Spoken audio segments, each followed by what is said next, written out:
বিরোধী শূন্য হলো উত্তর দমদম পৌরসভা। 2022 সালে পুরো ভোটে 34টি ওয়ার্ড বিশিষ্ট উত্তর দমদম পৌরসভার 33টি ওয়ার্ড তৃণমূলের দখলে যায়। 15 নং ওয়ার্ড জিতে নেয় সিপিআইএম।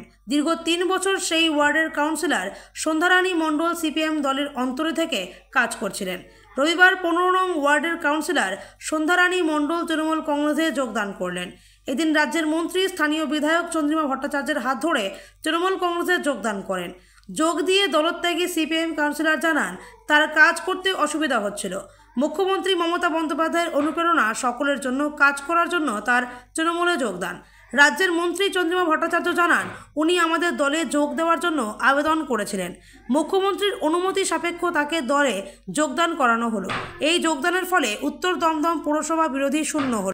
উত্তর দমদম বিরোধী শূন্য, আসলে গোটা রাজ্যটাই বিরোধী শূন্য। মানুষ কিন্তু ওদের পক্ষ নয়, সেটা যারা আছেন এখনো জনপ্রতিনিধি যারা বিরোধীতে আছেন তারা বুঝতে পারছেন। তো এখানে আমাদের সন্ধ্যাও অত্যন্ত ভালো, ছোট একটি মেয়ে, বয়সে অনেক কম, ছোট। ও বুঝতে পারছে যে কাজ করতে গেলে যেরকমভাবে সবার সহযোগিতার প্রয়োজন হয়, সেটাও নিজেই বলল যে সেই সহযোগিতা কিন্তু ওকে তৃণমূল কংগ্রেসের কর্মীরা পরাজিত হয়েছে আমাদের প্রার্থী, এটা মনে রাখতে হবে। তা সত্ত্বেও কিন্তু তৃণমূল কংগ্রেসের কর্মীরা ওখানে উন্নয়ন হবে না এমনটা চায় না। ওখানে এই যে চেয়ারম্যান, তার ওখান থেকে যে অন্য ধরনের ব্যবহার করে তাকে ওই ওয়ার্ডটাকে বিচ্ছিন্ন করে রাখা, এরকম হয় না।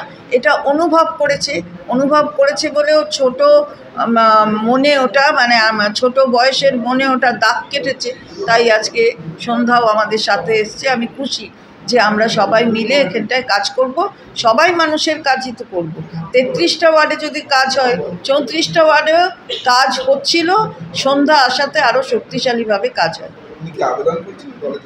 হ্যাঁ, উনি আবেদন করেছিলেন, মাননীয় মুখ্যমন্ত্রীর কাছে আবেদন করেছিলেন, এবং আমিও মাননীয় মুখ্যমন্ত্রীর অনুমতি সাপেক্ষে ওকে নিচ্ছি। অত্যন্ত আনন্দের সংবাদ একটা আমার কাছে, এবং আমি আজকে তৃণমূল কংগ্রেসে যোগদান করতে পেরে সত্যিই খুব গর্বিত এবং খুশি।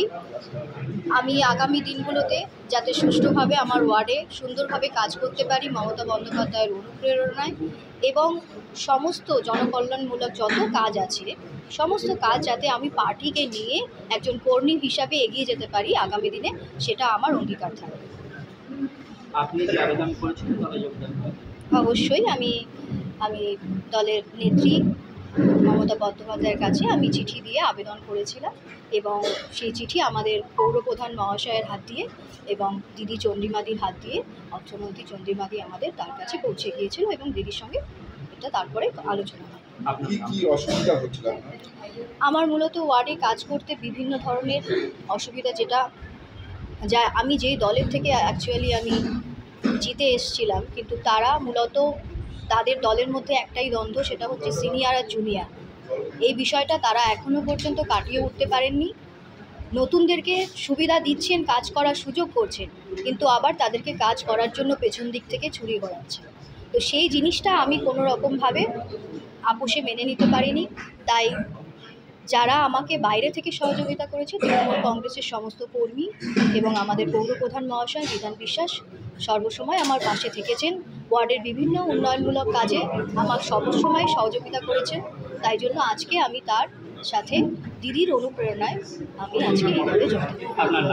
আমার নাম সন্ধ্যারানী মণ্ডল।